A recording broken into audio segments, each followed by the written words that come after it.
ஒரு கைப்பிடி புதினா சேர்த்து மோர் கலந்து குடிச்சு பாருங்க. அவ்வளோ அருமையா இருக்குங்க. நல்ல ரெஃப்ரெஷிங்கா இருக்கும். நல்லா ஜீரணம் பண்றதுக்கும் ஹெல்ப் பண்ணுங்க இந்த புதினா. நான் இன்னைக்கு 2 பெரிய டம்ளருக்கான அளவு சொல்றேன். ஒரு துண்டு இஞ்சி 2 வெட்டியோ இல்ல இடிச்சோ சேர்த்துக்கோங்க. பச்சை மிளகாயில பாதி சேர்த்துக்கோங்க. கொஞ்சம் கருவேப்பிலை, கொஞ்சம் கொத்தமல்லி தழை. இது கூட 2 கைப்பிடி அளவுக்கு புதினா.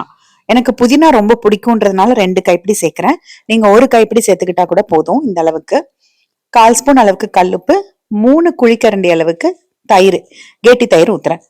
ஊத்திட்டு முதல்ல இதெல்லாம் நைஸா அரைச்சு எடுத்துக்கணும். இது கூட இப்ப தண்ணி ஊத்தக்கூடாது. நம்ம போட்ட பொருள் எல்லாம் ஒரு தடவை பொடிச்சிட்டு அதுக்கப்புறமா கொஞ்சம் தயிர் ஊத்தி அரைச்சிங்கன்னா கூட புதினா இஞ்சி எல்லாம் நல்லா நைஸ் ஆயிரும்.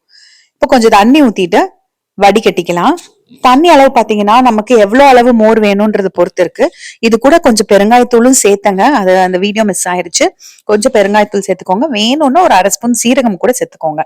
நல்லா வடிகட்டி எடுத்துட்டு இந்த சக்கைய திரும்ப இன்னும் கொஞ்சம் தண்ணி ஊத்தி மிக்சியில அரைச்சு ஊத்திக்கலாம். வெயில் காலத்துலதான் மோர் குடிக்கணும்னு அவசியம் இல்லைங்க. குளிர்காலத்திலயும் குடிக்கலாம். குளிர்காலத்துல நம்ம சுத்தி எல்லாம் சில்லுன்னு இருக்குமே ஒழிய நம்ம உடம்புக்கு நமக்கு தேவையான குளிர்ச்சி சேர்த்துக்கிட்டாதான் நல்லது. எந்த அளவுக்கு நைஸ் ஆகுதோ அந்த அளவுக்கு நைஸா அரைச்சிட்டு அதுக்கப்புறமா அது கூடயும் கொஞ்சம் தண்ணி ஊத்திட்டு கலந்து ஊத்திக்கோங்க. அவ்வளவுதாங்க. நமக்கு தண்ணி அளவு நம்ம இஷ்டம் தான். ரொம்ப கெட்டியா இருந்தா மட்டும் 1/2 டம்ளர் தண்ணி ஊத்திக்கோங்க. இது கரெக்டா இருந்தது. புதினாவோட அளவுமே கரெக்டா இருந்தது. உங்ககிட்ட மாங்காய் இருந்ததுன்னா நீங்க அரைக்கும் போது இஞ்சி கூட ஒரு 2 துண்டு அளவுக்கு மாங்காய் கூட போட்டு அரைச்சுக்கோங்க. இன்னும் நல்லா இருக்கும். நிறைய பேருக்கு தெரிஞ்சிருக்கும். தெரியாதவங்களுக்காக இந்த வீடியோ.